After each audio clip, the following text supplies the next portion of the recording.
Hello, friends, and welcome back to the Bikes or Death podcast. As always, my name is Patrick, and I'm your host.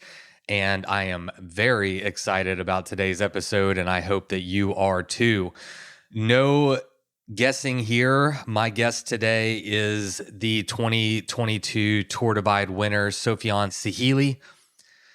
And this conversation takes place the morning after winning the Tour Divide at Jeff Sharp's house, just there in Hachita, New Mexico, at what is lovingly called the Bike Ranch. There's a lot to unpack here with this episode and the ones forthcoming. Let me take a moment to set the stage real quick. I have been teasing for years on this podcast that I have a dream of being at the finish line for the Tour Divide and being able to meet and interview whoever happens to be there. I made that a priority this year, but my schedule is kind of fixed.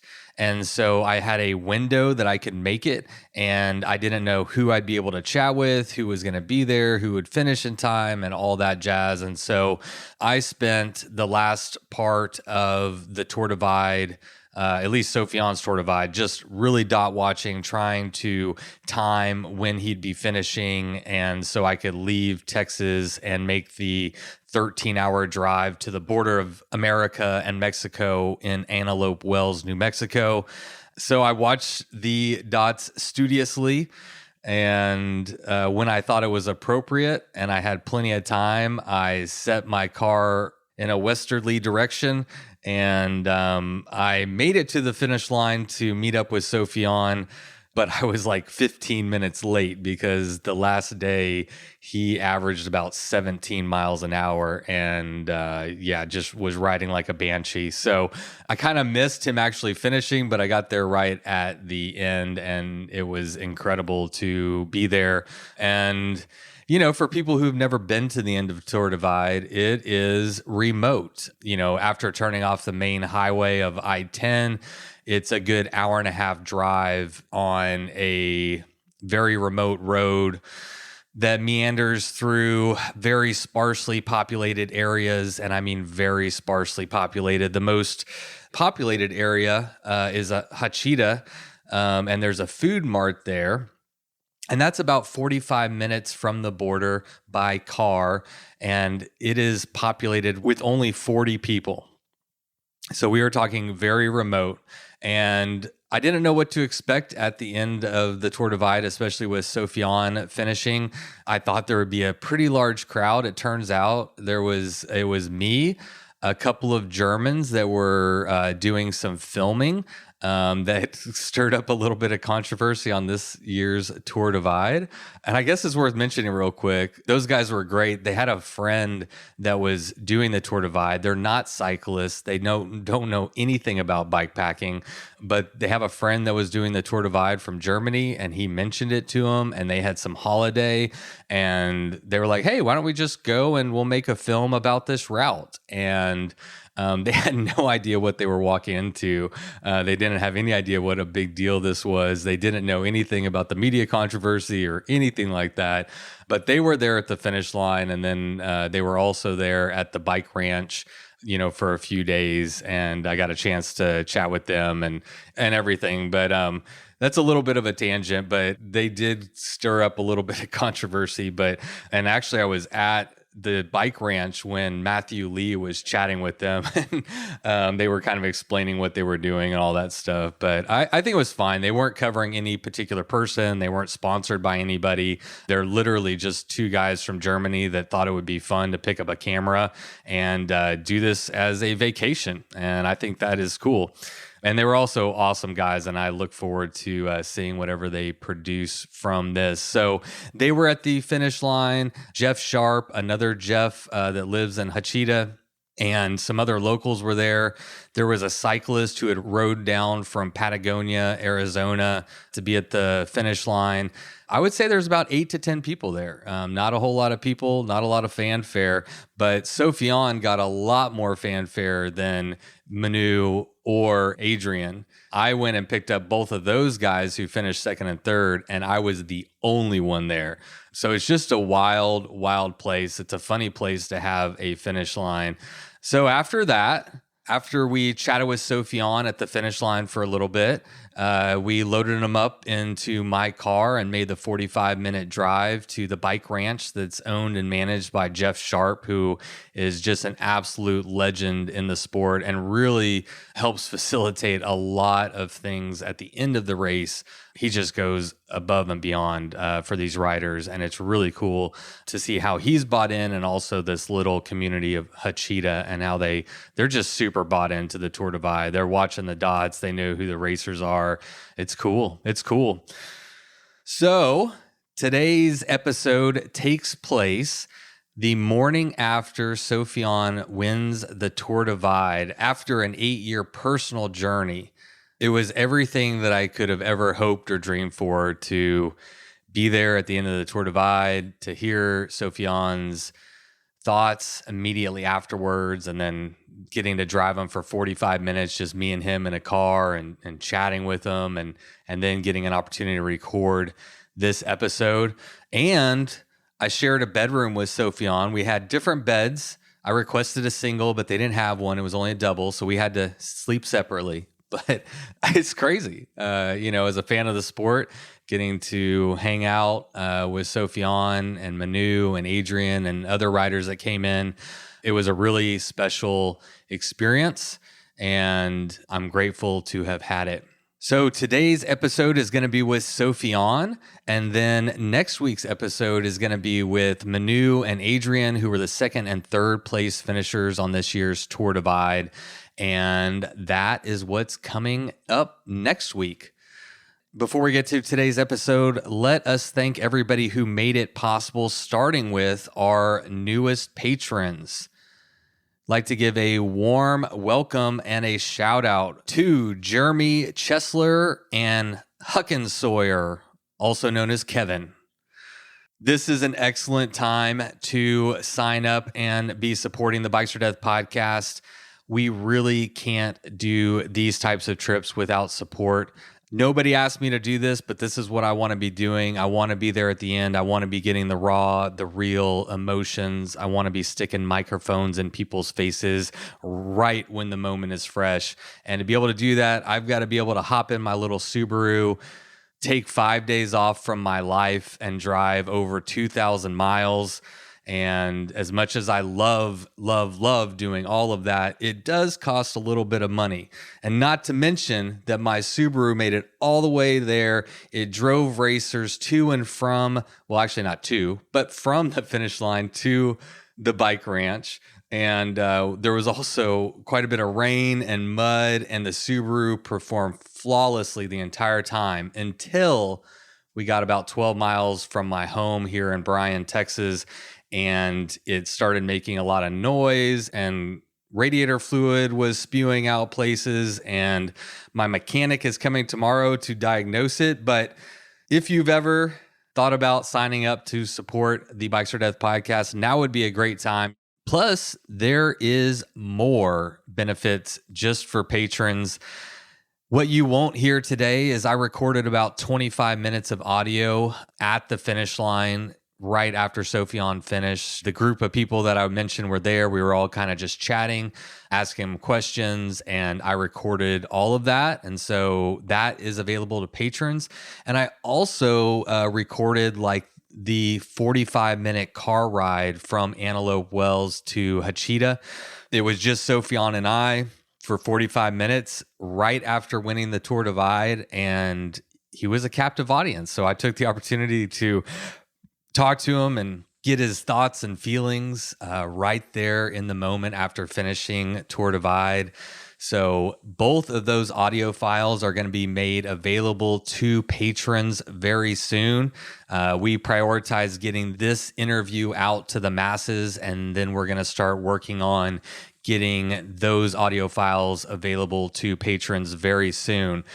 When else are you going to get to hear from Sofiane Sehili literally minutes after winning the Tour Divide for the very first time. So if you want in on that, you can become a patron for as little as $1 a month. You can find out how over at patreon.com/bikesardeath. All right, well, today's episode is also brought to us by my friends over at QuadLock. QuadLock, if you don't know, makes the best phone case and bike mount system in the known universe. Recently, I was on a river trip and I was, of course, documenting it for the internet, which means I had my cell phone out. And at the same time, my daughter decided to drown, and I had a choice. I had to either save my phone or my daughter. I thought about it for a moment, and then I saved my daughter, and I sacrificed my phone. It is at the bottom of the Comal River in New Braunfels, Texas. If any of you out there want to get your scuba gear on and go find it, that would be great. You can have the phone, but just let me have the pictures. That's all I ask.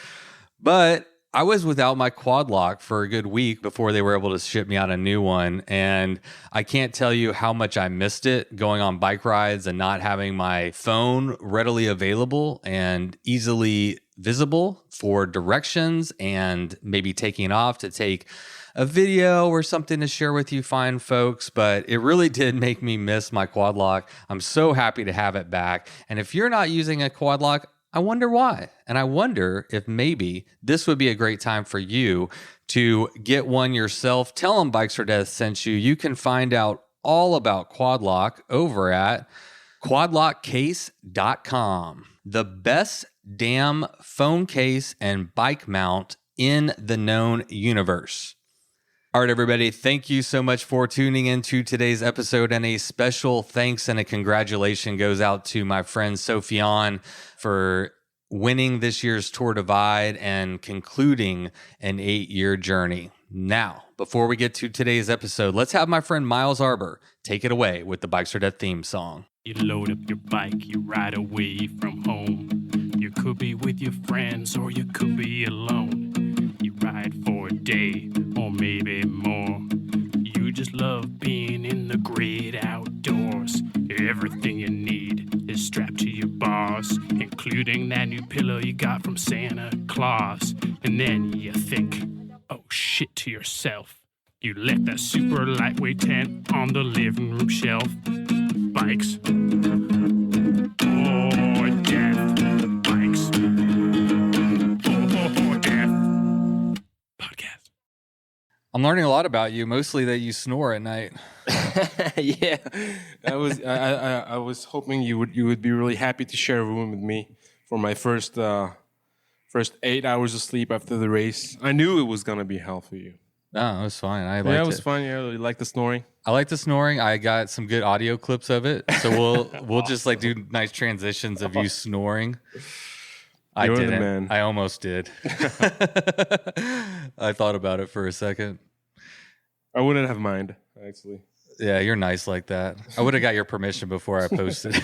But I don't. It's like you got to be. You said it, you got to be respectful of the audience, and probably no one really wants to hear it. You get a. If it's a good joke, it's a good joke, you know. That's fair enough.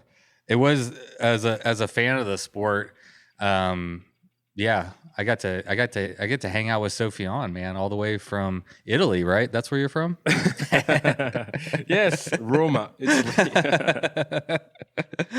I'm kidding. No, this is like a dream for me I've always wanted to come to the end of the Tour Divide and meet some of the legends of the sport and the people that even if you're not like super well known, like maybe Manu who's coming in like right now, anybody who does this route is a badass. It doesn't matter if you're first place or last place. Like you do this route and you did something.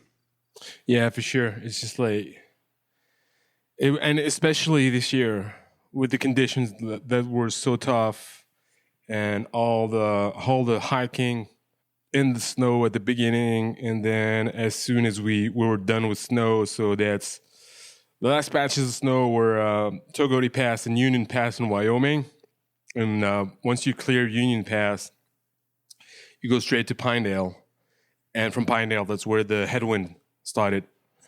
And we had headwind through the rest of Wyoming. So Pinedale to Atlantic City to Savory. And then, going up to Brush Mountain, it was still actually windy. It was like midnight, and I couldn't believe it. I was like, how is this a headwind going up Brush Mountain at midnight? And the next day was okay with the Lynx Pass and Radium, because it's the way that it's situated is like it's sheltered from the wind, but then it started again the next day. As soon as I cleared Boreas Pass, then it was hell from Hartsel to Salida.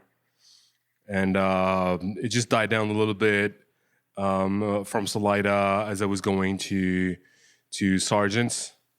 And then the next day going into Del Norte, and after Del Norte to Indiana Pass again, that same wind, and just horrendous conditions this year. Very, very tough. Anyone who finishes with no matter the time, I mean, what we had to do, that was a divide for the history books. Yeah, you think so?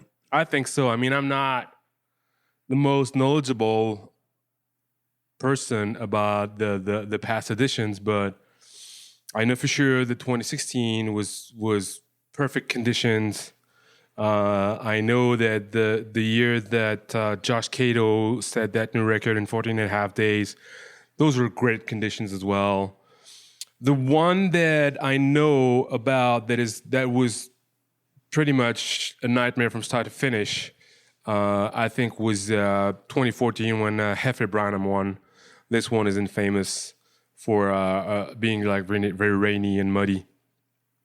But I mean, actually, I would be curious to have the opinions of some Tour Divide historians. I'm also looking forward to chat with Manu and Ben, because Manu was there in 2018 and Ben was there in 2017. So with the three of us together, that covers 16, 17, 18, and 19. Yeah. And but I think that this one was pretty tough.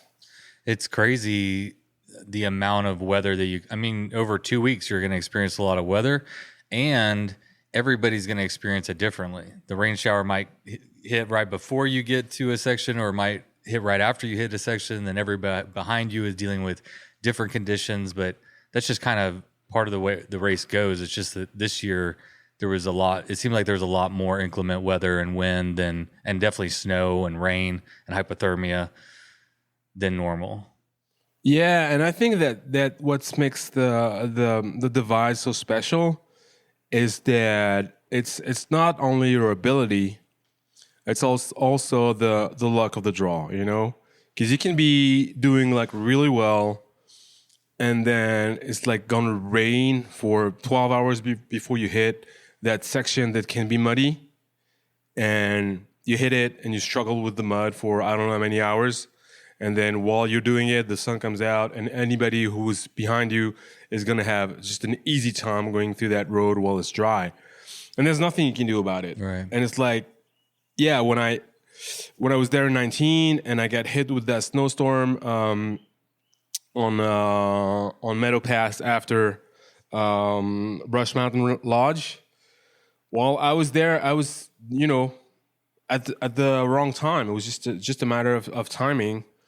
And you can't really anticipate that kind of thing, something that can kind of freak event of weather, and it's going to derail you.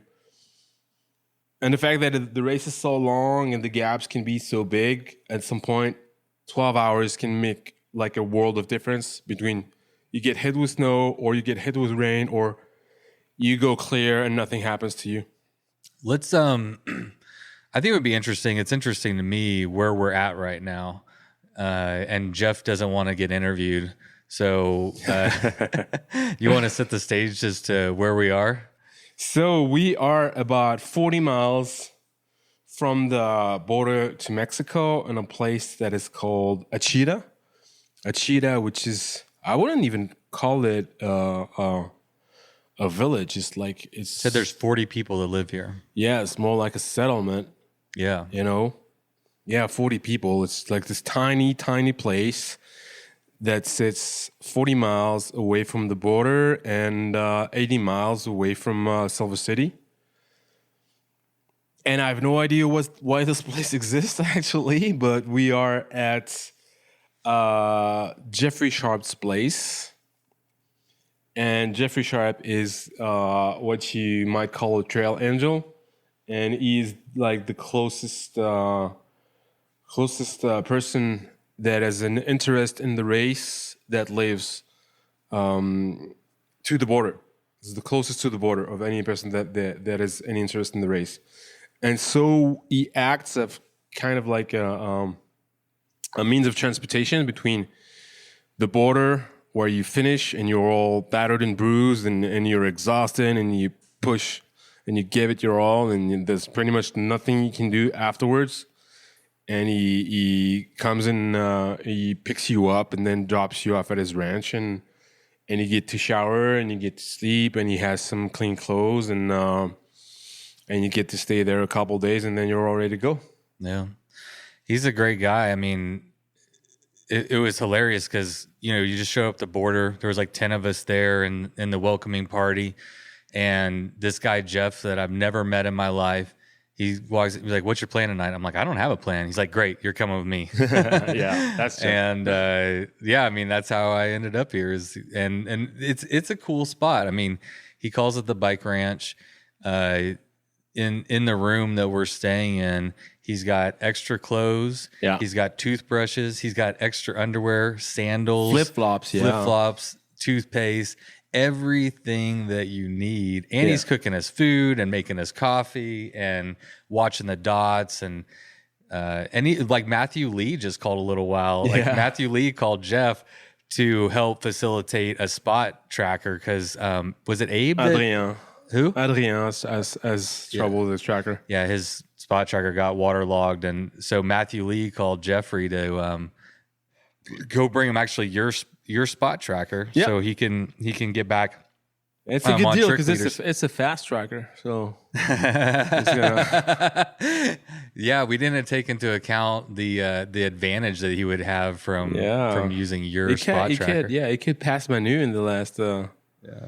Oh, nice. And it's where I don't want to call out I don't want to get Matthew Lee in trouble. So that is considered neutral support. It is because it's just a tracker, and you need it to record your progression. And for safety. And the other thing is that he is currently kind of in a race for third, I think, right now. And I mean, definitely it's not going to give him any advantage to have my tracker. And the tracker is the responsibility of the organization. And the organization, I mean, is what assures the level playing field, and having a working tracker is something that is required, and it's not an advantage, for sure. So we're in a cool spot. The end of the race was, I don't know. I thought it was cool. It's crazy because, I mean, you had like 3 cameras on you, you have mics in your face, lights on you, and everybody's asking you questions, and you just finished and you don't even have a chance to really reflect on what you did. But I know it's a big deal. We've talked about it before. And so this can be a standalone podcast. I mean, we've talked a lot, but can you give like your brief history of the Tour Divide so that it'll put into perspective kind of how special this year is? So if we go back to the very, very beginning where I got aware of the Great Divide mountain bike route, we go back to actually 2011.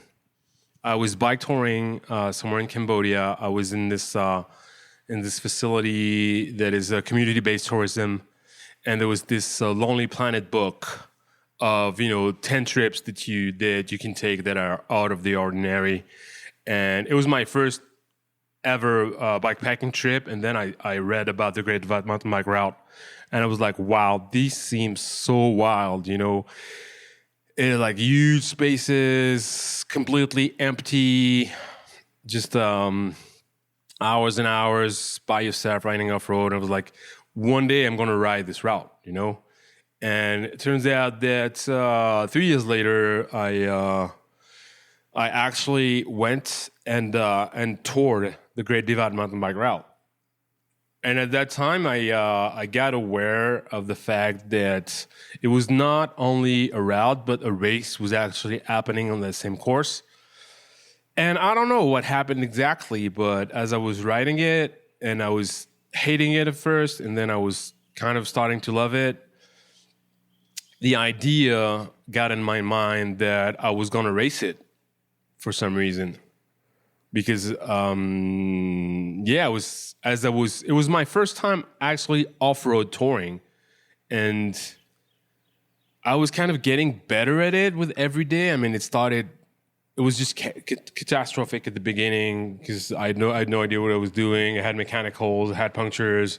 It took me like 3 days to get to the border, whereas now it takes me like 24 hours. And I felt that, for the first time I was bike touring and it was really hard, but even if it was really hard, I liked it. I actually liked the fact that it was hard. And I think that's when I kind of fell in love with the hardship of bike touring. And then I was like, what is a challenge that would be even bigger? And I decided that I was going to come back and race it. And I came back a couple of years afterwards in 2016 for my first ever ultra cycling race, bikepacking race. And I made all the mistakes, man. All the mistakes that you can make. I made them. Like I started with new shoes that I had never ridden before that was super stiff. They killed my feet. I started with no game plan, no sleep strategy, very little food. I was just basically for a week, I was just tagging along with people and doing what they were doing. Like my GPS was not working half of the time. And I just went through that first week because of just my natural ability to ride hard without getting tired. But I was like as unprepared as you can be for that kind of race. And I think I was for a long time around 8th, 9th, or 10th in the positioning. And then as I was riding, I was kind of getting a hang of it and kind of understanding like when you should stop and sleep, where you should stop and sleep, your resupplies, how to be efficient.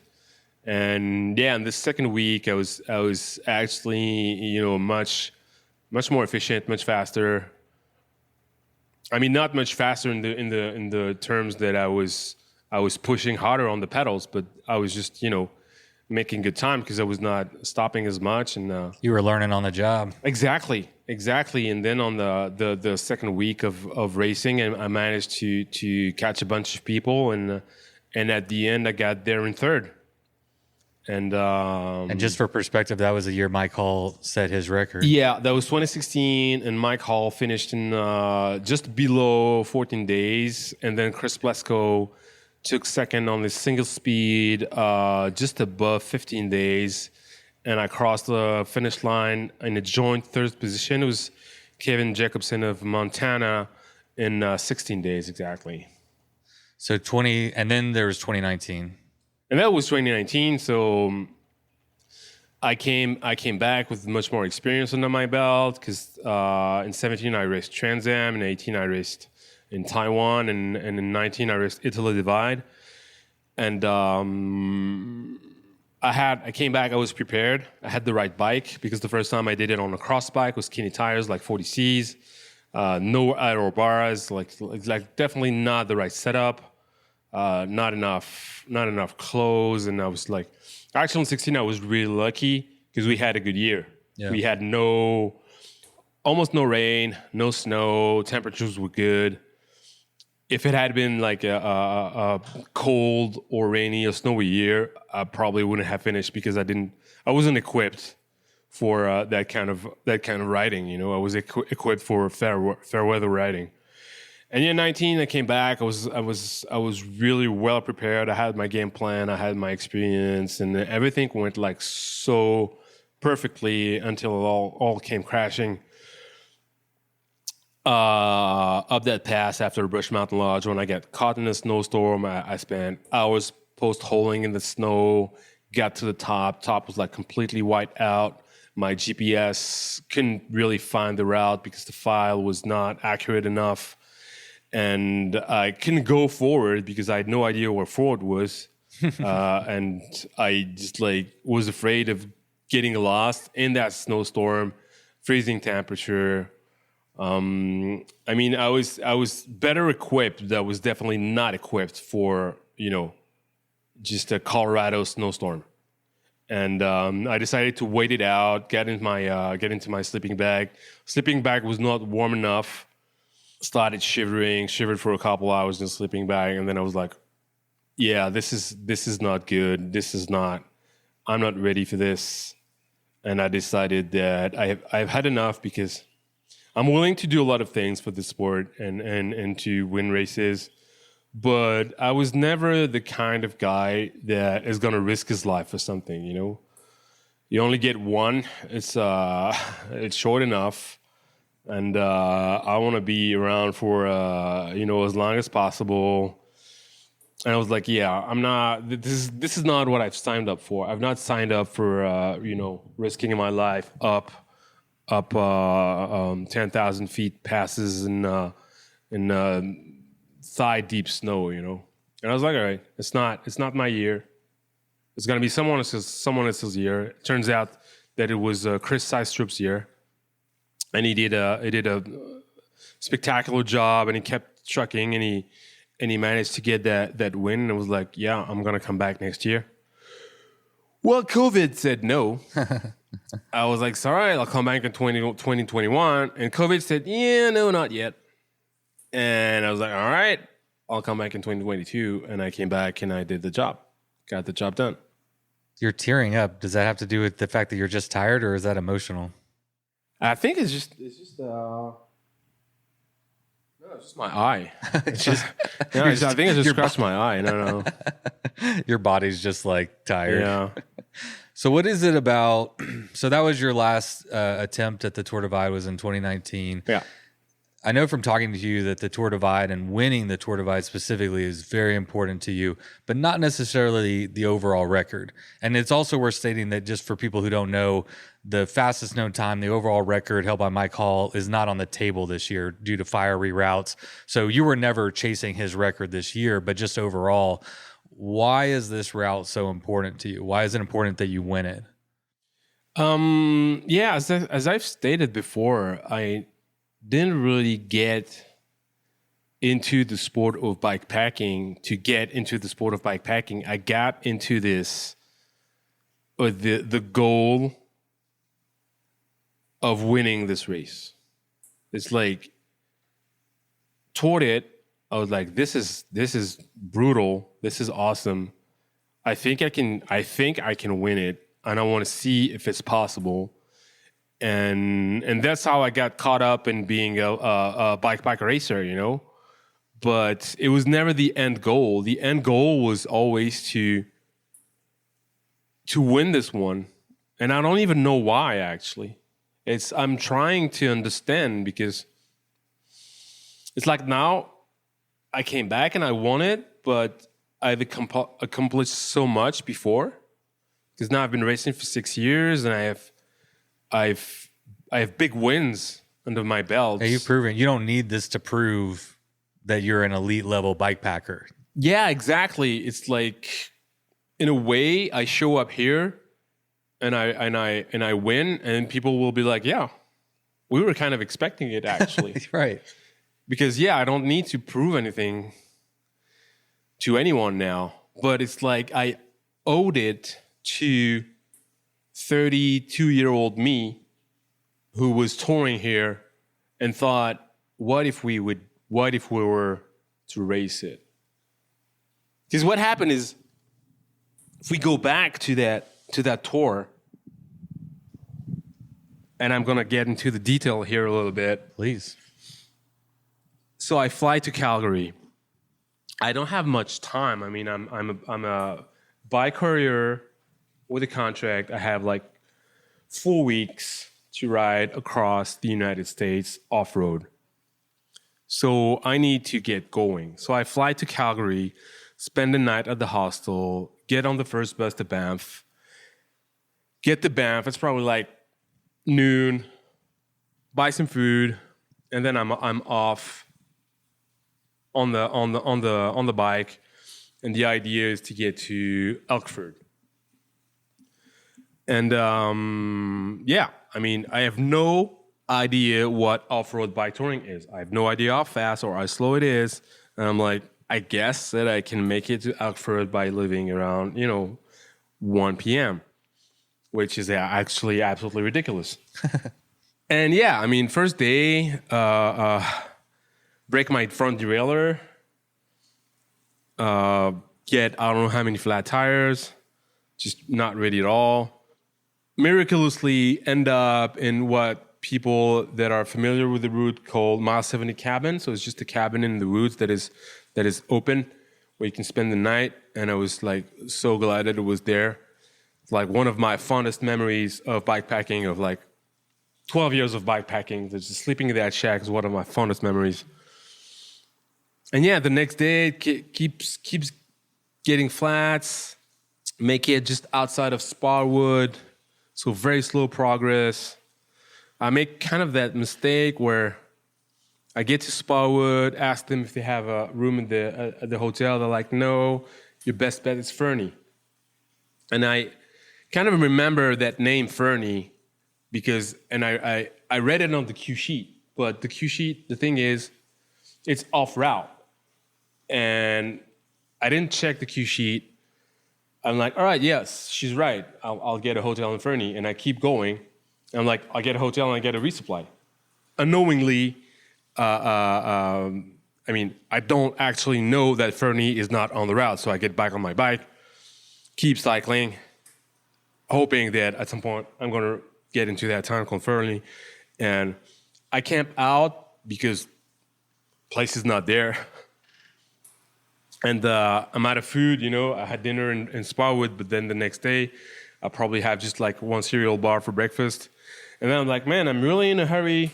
I hope I can get to Fernie quite soon, Obviously, I never got there because it's not on the route, And I keep getting flat tires because my tires are too skinny and I don't inflate them enough because if I inflate them too much, then it's too rough.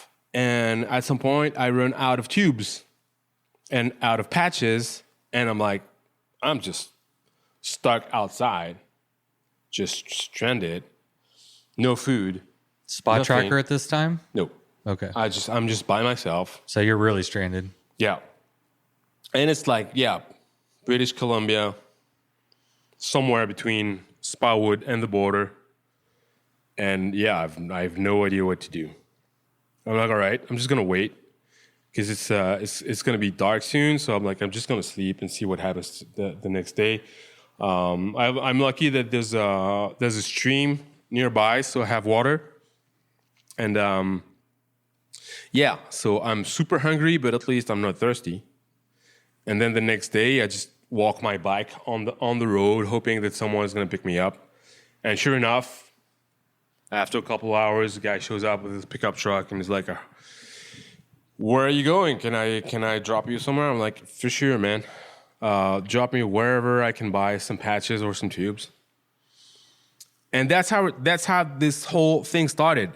And I remember that this guy who was an outfitter, he was in his car with his nephew, and his nephew started talking about the race. It was like, that people race this thing, and I think it takes them about a couple weeks to get it over with. And I'm like, I've been out there for 3 days, and I'm not even out of Canada. You're not even to America yet. Yeah. And I'm like, how in the world is it even possible to make it across the length of the United States off-road in the Rocky Mountains in a couple weeks? How is this? These are not human, These are superhuman. I was like, and I was, at that time, I was a good cyclist, man. Right. I was one of the best bike messengers in Paris, and Paris is a big place.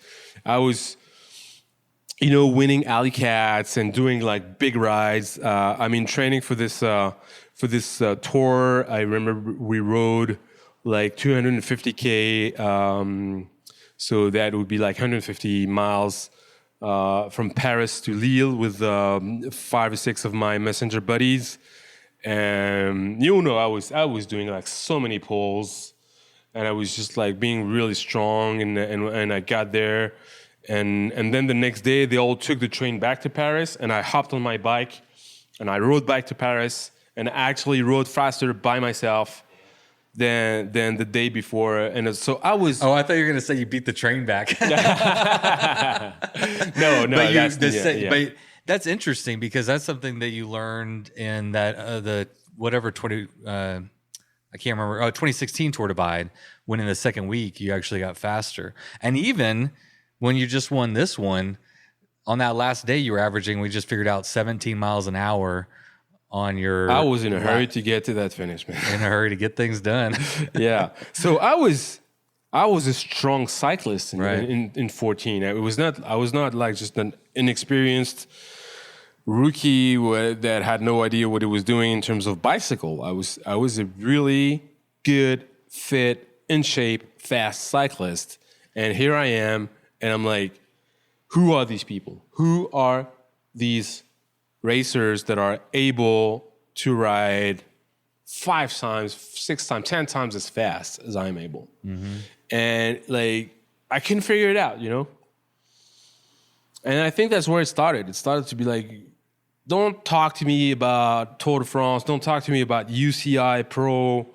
Don't talk to me about, just riding on a race bike with a car that has everything that you need, that is right behind you, then gonna bring you water and when you're done, there's a sports like a whole tank. new bike when you have a flat tire. It's like, here's another bike. You just have flat tires, all right. Here's another bike. Oh, you're done. Here's your sports drink. Here's your masseuse. Here's your hotel. Exactly. And I'm like, don't talk to me about these people. I don't care about these people. There are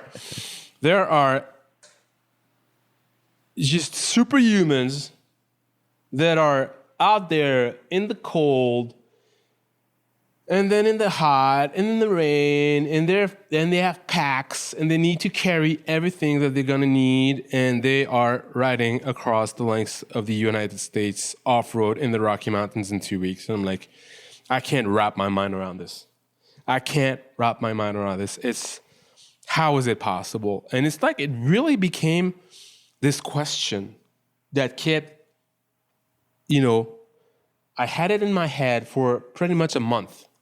Riding the Great Divide, who are these people? I really kept asking myself that. Yeah. And again, it was because I was a good cyclist, man.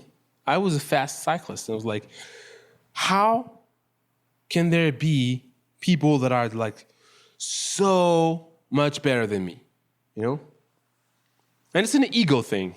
It's an ego thing, because you consider yourself quite good, and then you realize there are people that are leagues above what you're able to do.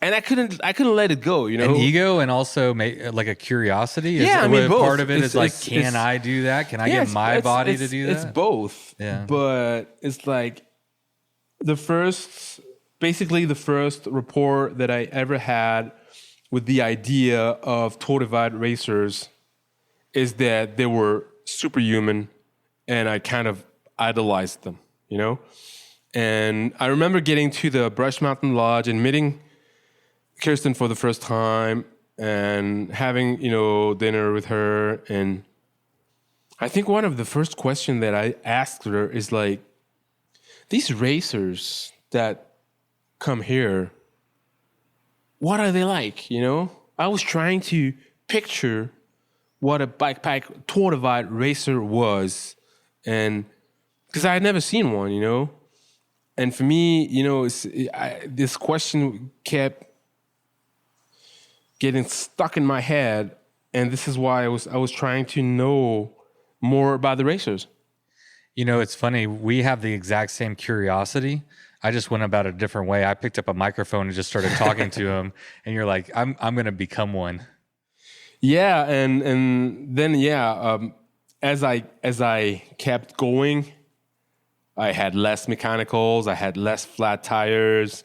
I managed to mix some good big days. Like if you're familiar with the route in Montana, I managed to ride in one day. I started in Lincoln, and I went up. I think it's Stemple Pass, and then there's another pass, and then you get to Helena, and then you get up Lava Mountain, and then you end up in Basin. And I did it as a bike tour, Lincoln to Basin in one day. And as it turns out, most racers can't do this. It's a big stage. It's like a shitload of climbing, really hard.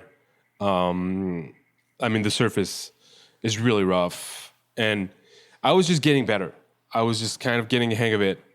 And as I was doing this, also crossing the Basin in one go from Atlantic City to Rawlins,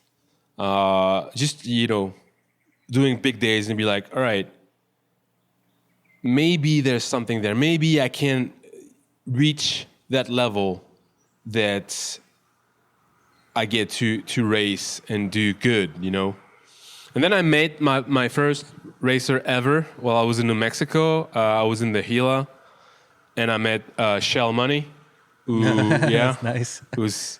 Who's not far from me because I think he still lives in Silver City. Yeah, he's not far at all. Bike, and he was in an ITT northbound, and I ran into him, and I was like, and I knew it was Shell Money, and I knew he was doing an ITT. I don't remember how, but I knew, and I was like, dude, and I started asking him like the stupidest question ever, like, but what do you eat? Like, what the fuck? What kind of question is that? Where do you sleep? Yeah, what kind of question is that? What do you eat? That's what everybody wants to know, though. Yeah, that's why. And he's like, and I think he answered something like, "Well, I have Cheez-Its now." All right, it's not going to help much, but. And obviously he was racing. It was ITTing, so it's not like he could, sit down with me for a couple of hours and explain everything about the trade. But it was great to meet Shell and just like my first racer ever. But I think that's where it all started. It all started with the fact that I couldn't understand what was going on with these people doing this, and I wanted to be one of them. And I haven't really let go of this. Like, the first impression that I had of these people being superhumans, I still think that somewhere deep inside of me, it's still there because I have so much respect and admiration for Tour Divide, former winners, veterans. Like, whenever I'm racing, and I get a support message from somebody that I knew from 2016 or from a former winner. Like, I got a message this morning from Josh Cato telling me, good job. I know you wanted this for a long time and you finally did it, and I'm happy for you. And I'm like, it's such an honor for me, and to be part of this community and to be part of this family. And like, when I have people like Hefe Branham that, write me messages, or when I post something on Instagram and I have Chris Plesko who's like, go. Man, I have so much respect for these people. You can't imagine. It's like, this race is so special for me that, it's just an honor. It's just an honor. Chris Seistrup wrote me a message this morning, and it's like, I'm so proud to be part of these people. I'm like so proud, and I'm still amazed. Like, I get messages from Brian Alder of New Zealand, who finished fifth in 2016, over 50 years of age, less than 17 days. When I rode with him, he taught me so much. I was a rookie. I was making all the mistakes, and I met him, and we started chatting. And he was like this really wise dude, 50 years old and wise and strong. And he was like, yeah, but you should have done this, and this instead of that, and that. And I was all ears, and I was like, this is like premium knowledge. And I felt it was such a privilege to get that kind of learning from such a good racer and also a student of the game. And now when I'm racing, I was racing this year, and I was getting messages from Brian. I was like, it felt so good that this guy had an interest in what I was doing, And in a way, you could think that being what I am right now, which is a successful racer with many wins in the past few years, I would get used to people having an interest in what I'm doing. Sure. But it's like, yeah, for me, Tour Divide and Tour Divide racers, they are so special, and they're still that lingering part of me that was just like this 32-year-old rookie of just off-road touring that got just like this big slap across his face when he found out that there were people that were able to do just things that are out of this world. And the fact that I managed to become one of these people, I'm like, wow. Crazy. I wonder if you can keep your humility and why it continues to be special, because you have to keep earning it. Like you keep saying these superhuman efforts, how hard this is to do. You're not just going out there and riding your bike. You are depleting yourself to the maximum. And through that experience, you're gaining more respect for the people that have come before you. And maybe it can allow you to appreciate those messages more, because it's not a guarantee. You have to go out there and absolutely get yourself to get to the finish line in first place. Yeah, and it's a humbling experience. No matter what you do, no matter the finishing ranking that you have, you can be first, third, 10th, 15th. You're gonna have good moments, and you're gonna have bad moments. And it's like, I don't really know a bike racer that is not humble, right? Because the trail will just keeps humbling you all the time, because you're like, I'm gonna make it to this point, and the trail is like, we'll see about that. And you don't make it. Yeah. And you're like, I'm gonna ride from Pie Town to the finish, no sleep. And then it starts raining, and you end up in a pit toilet, and you're like, nope, I can't do it. And it's like, I won, but and every time it's the same. Every time I win, and I'm like, yeah, I won, but I think I could have done better.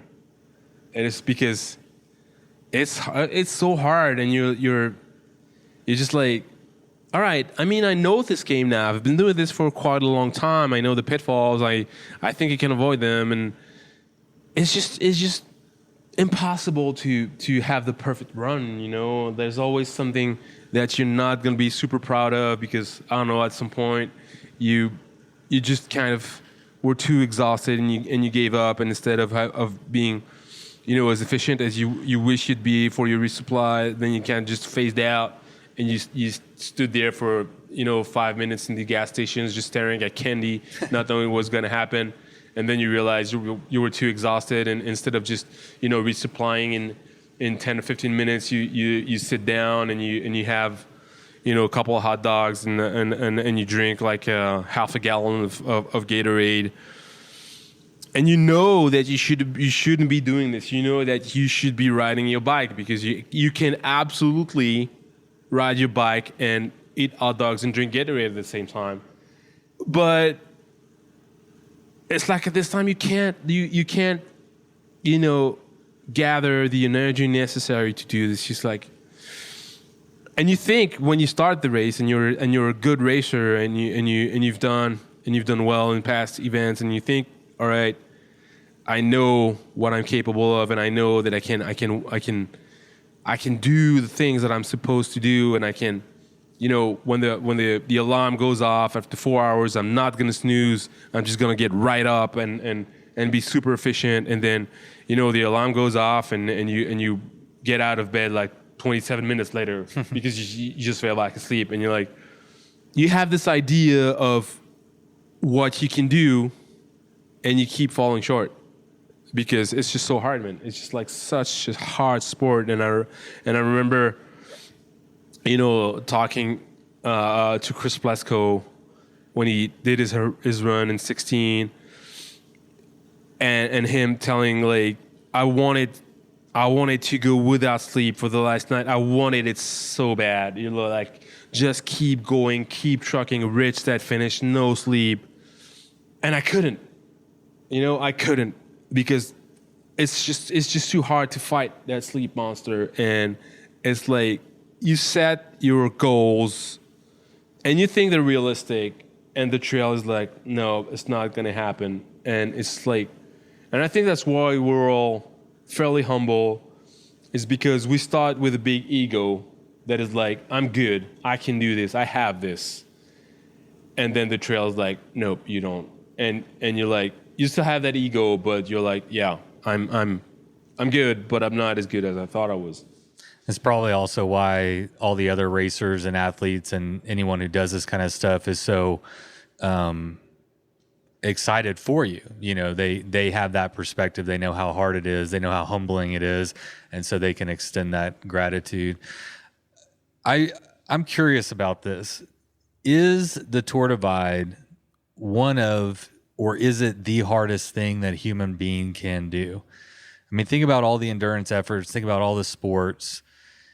I wonder if Tour Divide or these types of races we're not harvesting the most elite athletes, mentally, physically, logistically.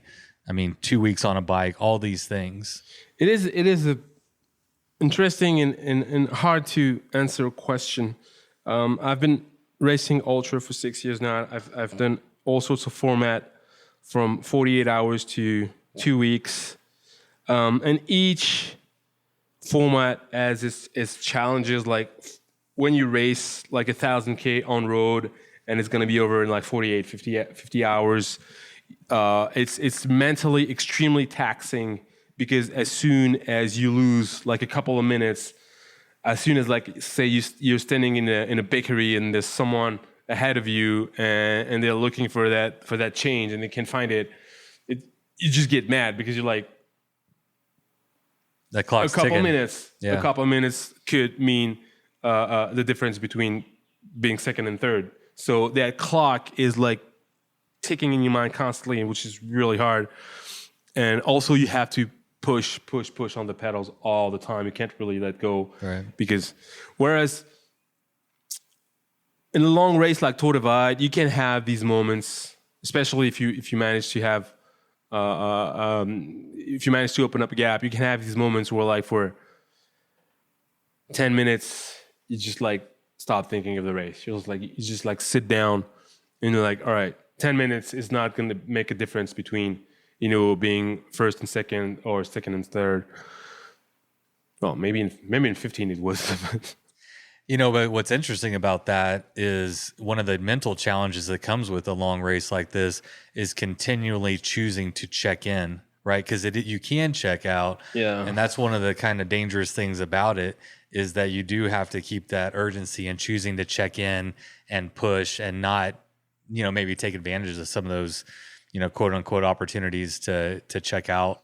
And then, Tour Divide is compared to other races that I've done, like, for example, Silk Road or Inca Divide, it has more, I would say, like 3 miles, where you just it's just easy. It's just like flat or not or good surface, and you just like pedaling not that hard, and you're making good mileage, and that's good for your just your you feel good about that. You watch your computer, and you're like, oh yeah, in the past couple of hours I've covered 30 miles. That's That's a good pace. It means that. So that's one of the things that makes Tour Divide maybe not that hard, is that you get to see these numbers at the end of the day that are quite big because of all the free miles that you get. But the difficulty of racing for 2 weeks at least, because 2 weeks is the fastest, the difficulty is like your body. I mean, it's bound to happen that something is going to go wrong with your body at some point, whether it's your butt or your knees or your feet or your hands. I mean, I'm a mess right now. I'm a wreck. I'm like, I can't wait to feel good. Yeah. But I know it's going to take like 5 or 6 days. And the fact that it lasts for 2 weeks, so basically after, I don't know, 5 or 6 days, you're a mess. You have so many elements. And you have to keep going. You have to be that mess for another 8 or 9 days. And that's tough, man. That's really tough. You have to keep... mentally and physically. Yeah, I mean... At first, you watch the chafing. Like if I look at my thighs now, I can see a lot of chafing inside. And at first, like on day 2, I looked at it. I was like, oh yeah, it's not looking good. I hope it's going to get better. And it does not. Obviously, it does not. I mean, if it got bad in 2 days, it's not going to get good in 2 weeks. But at some point, you kind of just give up, and you're like, well, that's the way it is. I'm gonna have to keep going with this chafing, and I'm gonna have to keep going with the swollen knees, and my ass is a mess, and as I told you yesterday, I spent a couple days just sitting on my left ass cheek because the right was just unusable at all. And you have to do this. You have to keep that suffering and to be in these places that are just uncomfortable for such a long time. And I think the length of that race is what makes it really difficult. And I think also we talked about this yesterday. I think also maybe the main hardship of Tour Divide is just the sheer length of the sections that you're gonna go through, and that are gonna make you feel that you're not going anywhere. And we were talking about the Bannock Road, for example. And I've raced the entirety of the course in 16 and half of the course in 19. So a lot of the sections, they were still in my memory. And I was like, oh yeah, now I'm in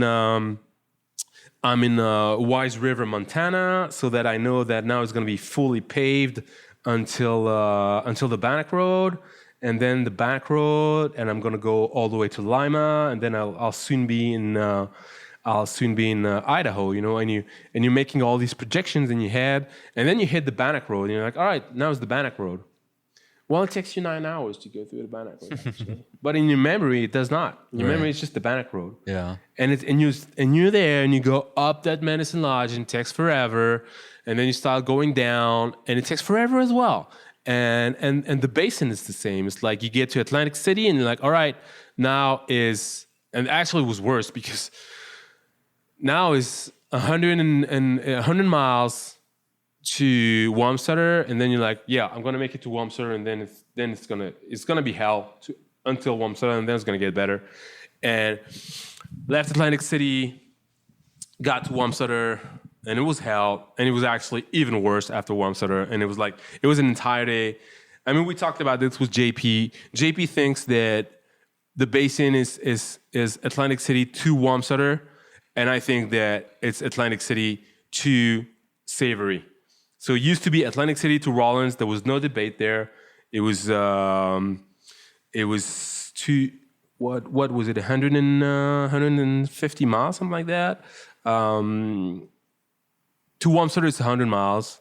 So JP thinks that the basin is shorter now, but for me, after Wamsutter, it's still the basin because it's still windy, devoid of trees, and just the track is even worse. It's like it sucks out any power that you put in the pedals. It just sucks it out, and you can't. It's really hard to make progress. And it's just the sheer length of these sections. We're like, all right, Now it's the basin. Yeah, now it's the basin. I left at 3 a.m. and I made it to Brush Mountain Lodge at midnight. Right. That was the basin. Right. And that fucks up your mind, man, because you feel like you're In your not mind, making you're like, any I'm just progress. doing a section, but Yeah. that section just goes on and on and on and on. It's like, and that's when I did the French Divide in 2020. I had a ton of fun and I thought it was easy. The writing is slower, actually, because it's more technical. There's more single track. There's not as many free miles. But you're constantly changing the surface. I mean, you're in and out of a forest, and then you're into that village, and I mean, you also can witness the change of just the. France is very diverse. It's much more diverse in terms of culture and architecture. It's much more diverse than the United States, obviously. And you can witness these changes, you know, day by day, and the riding is always kind of different. You're like mountain biking in the Belgian Ardennes at some point, and then you get like a completely different kind of riding outside of Charleville-Mézières in eastern France, and then you get into these vineyards in Burgundy, and you feel like you're making progress, you know. Because things are changing. The riding is not the same. The villages, the culture. Mentally, you're stimulated. Yeah. You're getting. Yeah. Whereas here, pretty much the time where it's going to be different is when you reach south of New Mexico. But before that, you can be. I mean, what you see in Colorado, you could see in Montana. What you see in Montana, you could see in northern New Mexico and Wyoming and. I mean, it's just harder to kind of witness the progress that you made, and this, like, the general writing is always kind of the same, you know. And at some point you're like, I can't believe I am still on one of these wide straight line gravel road, and you do like so much of these. And it's so repetitive and monotonous, and you're like, yeah, I feel like I need a change, either a change of scenery or just change of writing style. Maybe I could get a bit of single track now. No, you can't. You're just gonna have to, you know, keep grinding on that gravel road. And if you're lucky, it's gonna be nicely surfaced, and if you're not, it's just gonna be shit and washboarded. And I think that's the main difficulty, I mean, mentally at least, main difficulty about the Tour Divide is like a lot of times you don't feel like you're making any progress. All right, it's past your nap time. Yeah. So I'm going to ask you one final question. Yeah. How does it feel to be the 2022 Tour Divide winner? Honestly, I have no idea. Come on, man. I don't even know, man. Happy to be done, relieved, excited? Yesterday, a buddy of mine sent me a message, and he said, "Good job, man. You just won Tour Divide." And I read this. I was like, "Wow, that's crazy. I won Tour Divide?" And it's gonna take me a few days. It's not. I can't really process it right now. I don't know if you remember this, but after last night when we got back to this bike ranch here. I mean, we got back at like 2:30 or 3 in the morning. Yeah. It's relatively late. Yeah. You're obviously tired. And we were just sitting in these chairs like we are right now. And mostly to yourself, you just kind of rocked your head and just said, I just fucking won Tour Divide. Like you were kind of like for a second it was sinking in. But I can imagine this has been an 8-year journey. And yeah, it's just over. I think it's just really hard to get to the end of an 8-year journey in just a few hours, you know.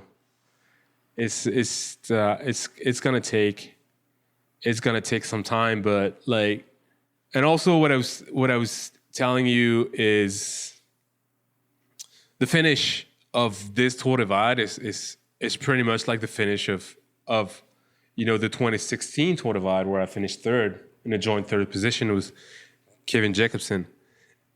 And so the fact that it's kind of the same, it makes it harder to realize that it's different, Right. Because I just have memories of being here with KJ and then Brian showed up, and then Stefan Mertens of Belgium showed up as well, and I just have good memories of good times here of just having finished Tour Divide, and for me that's what it feels like. Like it feels like I finished Tour Divide. It doesn't feel like I won Tour Divide, and I'm really having a hard time wrapping my mind around the fact that this 8-year journey has come to an end.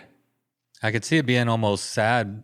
I could see it being exciting, because you've had this carrot and you've been pursuing it for 8 years. You've now accomplished it. And so that's going to leave room open in your mind and your heart, your spirit to maybe focus on some other things, which could be sad or it could be exciting. Yeah. And I mean, it's definitely not sad right now, but it's like, oftentimes I think people imagine that racing is so hard and winning is so important that when it happens, it's like such a relief. But what I've expressed in the past is that oftentimes the strongest feeling that I have is just the relief of not having failed is like maybe more important or prevalent than the joy of having succeeded. It's like failing seems so traumatizing to me that the relief of not failing is like, wow, it's a good thing I came and I did it, But then when I revisit the memories, that's when it kind of sinks in, and I'm like, and then it's a different kind of joy, It's like this peaceful joy when for example, I remember the Atlas Mountain Race. Like I watch pictures, I'm like, that was a good run. That was a good victory, actually what happened is like kind of the same as with the Atlas Mountain Race, where I had this really, really intense joy, but it lasts for maybe a few seconds, I was sprinting. I was literally sprinting for the last, 200 yards.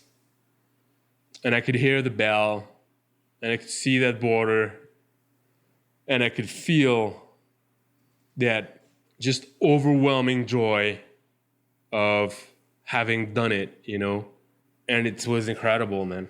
It was just the best feeling, but it's just a few seconds. It's just a few seconds of your life. But then you revisit it and you're like, wow, yeah, I remember that. I remember.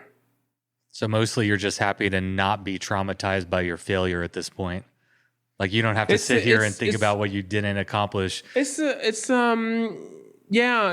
a complex feeling. I'm happy that I get to put 2019 behind me. The last time I was here was a failure. That's also why I was really nervous coming back, because I didn't have many failures in my ultra cycling career. And I mean, it takes a lot to start talking about a curse. When you say if you try a race 5 times and 5 times you have to drop out, that's kind of a curse. Whereas I tried it twice, and once I finished third and once I dropped out. And when you dropped out, you were leading the race too. So and you were beating chose. Michael and Stott. I actually there was a lot you could pull from. You there's a lot you could pull from, and that were successful. But overall, it was a failure. But yeah, and it's the only race that I dropped out of. So coming back, I was like, rationally, I was telling myself, sure, I dropped out, but I could have kept going. It was just my choice. So, and I already finished it once, and since then and before that, I have finished all of my races. I have managed to stay clear of mechanicals, injuries, illness. I am someone who finishes races. I shouldn't be this nervous, but for the entire first half of the race, I was just like in such a hurry to get to Brush Mountain and then past that pass where I dropped that and just like be like, all right, this chapter is over. The chapter of not finishing the race. Now we're opening a new chapter. Now it's a new history. Now it's about not only finishing but winning. And it was kind of silly, but I was afraid, completely irrationally afraid that there was a curse on this race for me. That I had managed to win pretty much all of the off-road race that I had taken part in. And this one I had not managed. And I was like, why is that so? Is it cursed? And I had this, fear, and I wanted, and this is also why I wanted to get past that point and I want to get it over with. And I mean, the listeners are not aware of this here, but there was a couple of German guys that were actually filming the race for themselves, for actually. Fun. Yeah. Just documenting the entire field. Yeah. Not focusing on anyone in particular. And they were at the start in Banff, and they asked me, what is it that you are looking for the most? And I instantly answered, getting to that border. Getting to that border. Because the nervousness prior to the race was just like, why wasn't I able to finish this? Is there a curse or not?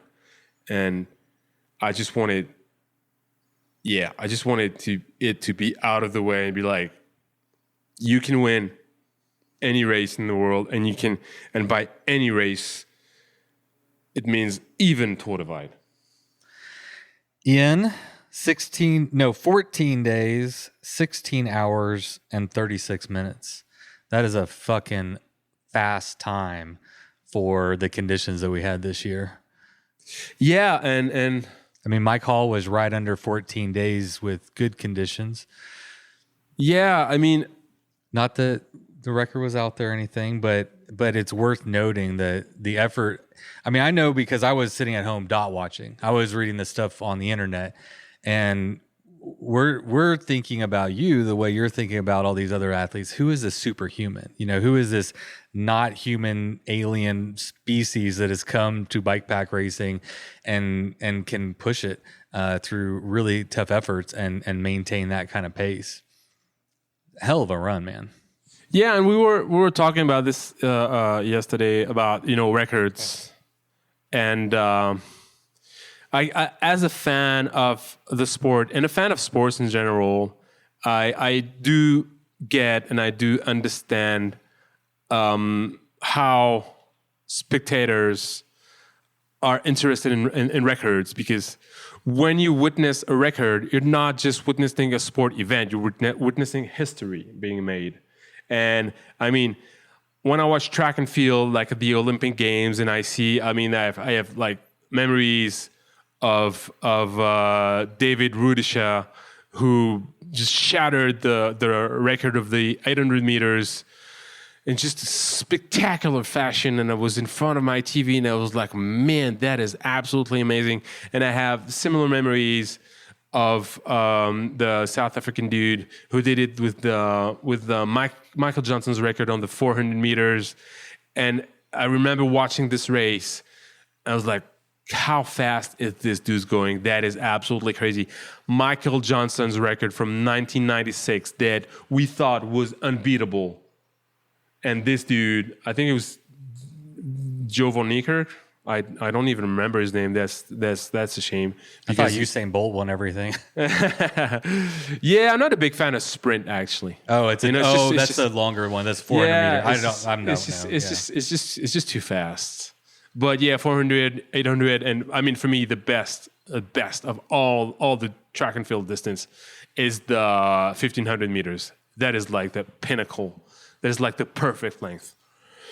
And yeah, when I watch this, I'm in front of my TV, and then I get up, and then I'm like cheering, and I'm like, wow, I have my mind blown away. So I do understand the appeal of records and why it's important for dot watchers. And obviously, if I had the chance of challenging that record and beating that record, I would have been really happy about this for sure. But I think that it's probably actually more important for the fans of the sport than for the actual racers, because what we will remember as racers is that, oh yeah, so you did in 22, man, that was a bad year. Yeah. How long did it take you to finish? And you're like 14 and a half days, like, wow, that was fast. Yeah. And it's like, I remember that in 15. So 15 was probably one of the most amazing Tour Divide finish ever, where you had Josh Cato, J. Peter Vary, Neil Belchenko. They were like together. They finished like not even an hour apart from each other. That was like a crazy podium. And Josh Cato got interviewed afterwards, and they talked to him. And at that time, he finished in 14 and a half days, which was a new record. And they asked him about this record. They were like, that was a real, very impressive run that you pulled off, Josh. And it's like, that was a good year, man. That was like perfect conditions from start to finish. But is my record as impressive as Hefe Branham's run in I think it was 14, where the conditions were absolutely horrendous, and he just kept pushing and pushing and pushing and walking through mud for hours and hours. I mean, I'd wager that, Hefe's performance is actually more impressive than me finishing in 14 and a half days in perfect conditions. And I also, a couple of years ago, one of the races that I love to dot watch is the Highland Trail 550. Yeah. Because it's so gnarly and it's so beautiful. And a couple years ago, a guy from Alaska called Dustin Hero won the race in just like the worst weather that you can imagine. Like, it rained for 4 days straight. Like, maybe there was like, I don't know, 4 or 5 hours in the last day where it was not raining, but you could see racers dropping like flies. You could see like they were. I had a buddy on the course. He was like, "I'm not doing this. I mean, I'm gonna drown." I mean, the river crossings. I have never seen them like this. It's too dangerous. I'm gonna die out there. And yeah, people were just like dropping out, and he kept trucking and going and going and going until he won. And then I remember talking with Neil Belchenko about this, and to tease him, I was like, "So, what's more impressive, your record?" Because Neil Belchenko has the record on the Highland Trail 550. He had it, right? He has it. He still has it. I thought the guy interviewed the single speed guy in 2021 took. No. Oh, maybe he just set the single speed. Yeah. The overall fastest time. I think you're right. I got that wrong. He got the single speed. I can't remember that guy's. I feel so bad right now. Anyway, Liam Glenn. Liam, yes, thank you. Yeah. In Liam 2021, Glenn. he won on a single speed. Yeah. So this year was Hugh Oliver. Very impressive time. The trail conditions was horrendous as well. Really wet. It was not that much water falling from the sky, but just like a lot of water on the ground. And that's, Hugh Oliver took it. And last year was Liam Glenn. And a couple years ago, was Dustin. And asked Neil Belchenko, so what's more impressive, your record or that ride, that win? Yeah. And it was like, man, it's not even a question. I mean, I had sun for 3.5 days. Right. So hats off to Neil, but I'm not even. I mean, we're all, as I told you, it's a humbling sport. Yeah. And it's sports where we respect. Well, what you're saying is, and fans of the sport, people who understand the sport, they're gonna look at each year almost as a different thing because the weather was different. it's difficult to compare like a 2016 perfect run to a 2022 with harder weather conditions and stuff. It is. It really is. And like, it's not track and field. You know, you don't get a perfect. Yeah. It's not. And that's what I like about it, though, is that this experience. It doesn't every single year you do it. It's going to be different. The weather's going to be different. It's going to be a different route in terms of the surface condition is going to be different. I mean, it's always going to change. Yeah, and a record is a great achievement for sure, but it's not only up to you. Right. It's not like you're going to show up and you're so fast that you're guaranteed to beat the record. It speaks to the humility again, right? Because you can only control so much, you can train so much, you can be ready, but you got to be humble enough to know that you don't have all the control, and you can only do your best. Yeah, and I mean, I and it's great that you did actually an episode with Liam when he won the Allen Trail, because what a performance, man! Yeah, that was great. Fully rigid single speed steel bike. What it was is he got the new single speed FKT, but he was the overall winner that year on the single speed, which made it doubly cool. But also awesome guy too. I love. Yeah, I mean, really it's humble. like I've never heard of Liam before, and then he goes and wins on a single speed rigid, and you get a chance to talk to him. And I love this sport, man. I mean, yeah. For me, if you look back at last year's, that was kind of the most amazing performance that anyone pulled off on the backpacking circuit. Just showing on up Highland on the Liam Glan's win on the Allen Trail 550 was like, dude shows up on a full. I mean, this is a race. I mean, I know a lot of people that have done it, and they're like, bring your full suspension. Yeah, full suspension 29er. Yep. Yeah, and the guy fully rigid steel bike, single speed, crushes it in horrendous conditions. Yeah. That's a great episode, if I may recommend it myself. Oh, I recommend it definitely. And you're going to be hard pressed to find anyone as humble as Liam. Such a great athlete and inspiring person. Definitely, if you have a chance, listen to that podcast. I had a great time listening to it. Sofiane, you want to take a nap? I badly want to take a nap, even though I had a lot of coffee. I think now it's time to sleep. Also, it's getting hot here in New Mexico. It is.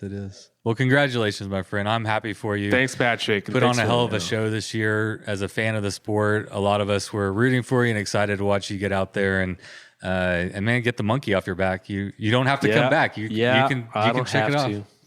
That'll be up to you. Thanks everyone. Everyone that came out on the trail and cheered. I appreciate it so much. I try to make a little bit of time to say hi, to say thanks. Sometimes if I'm going down a hill, I'm sorry, I can't do it. My advice to you is, like, if you want to spend a little bit of time with me, just get at the top of a really steep hill, and then we'll have a little bit of time to chat. Thanks everyone who came out on the trails. Thanks everyone who sent messages. Anyone who supported me, cheered. Thank you so much, guys. It means a lot. I mean, it makes the thing very, very special. And I mean, I know I'm out there alone by myself all the time, but sometimes just thinking of people watching the dots, I'm like, wow, that's cool. I'm not actually that alone. Even though actually, I think of people watching the dots when I'm not going that fast. I'm like, when I'm slowing down and I'm faffing around with my gear too much, and I'm not covering much ground in a couple of hours, I'm like thinking of the dot watchers and be like, yeah, that means be wondering what's going on now. I better get going. I better get faster. Yeah, that pressure. They know they're watching. Yeah. I thought he was fast. Congrats, buddy. Thanks, man. Fucking did it. Yeah, I did. All right, go take your nap. All right. All right, everybody. Thank you for tuning in to today's episode. And thanks again to Sofiane for what I thought was an excellent chat. And we had about a 45-minute window for that chat before he wanted to take a nap, but he was feeling chatty. And so that was nice to be able to dig into some more Tour Divide talk with Sofiane.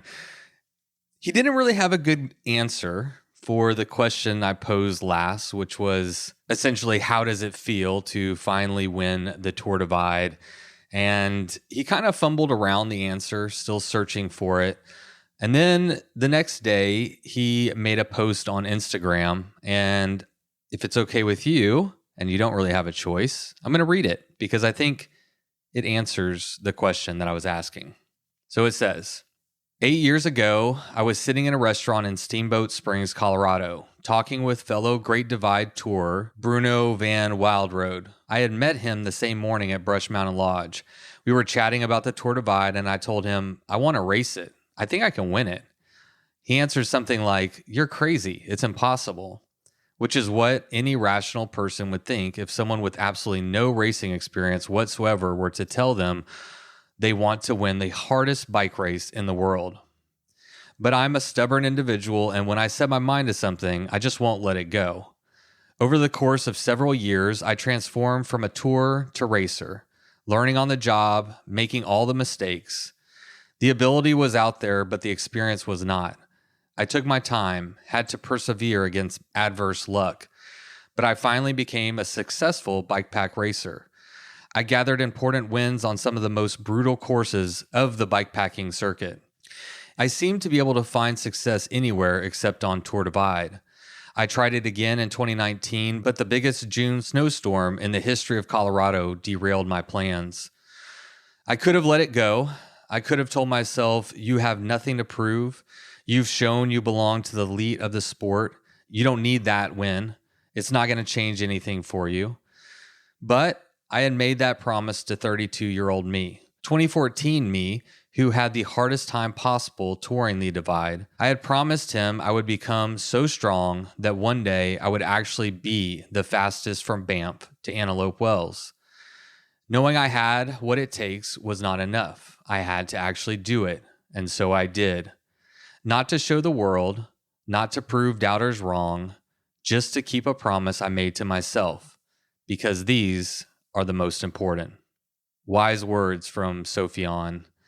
I would like to echo that, to always keep the promises that you make to yourself.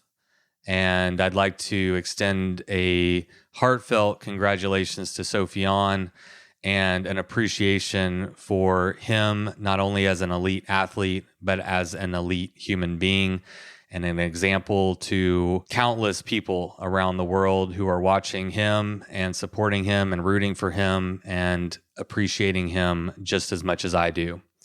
So, dear friends, dear listeners, take a page out of my friend Sofiane's book, and don't forget to ride your damn bike. It was the middle of the night. You grabbed your knife and you held it tight. The sounds of beasts kept you awake. The sounds they made kept you afraid. In the morning, you packed your bike. Memories forgotten from the previous night. You rode faster than ever before. Was it your imagination or merely folklore? Fear turned into strength as you pushed further. Every pedal stroke stronger and firmer. Your bike feels weightless, your legs aren't tired. You think to yourself, just a few more miles. Bikes.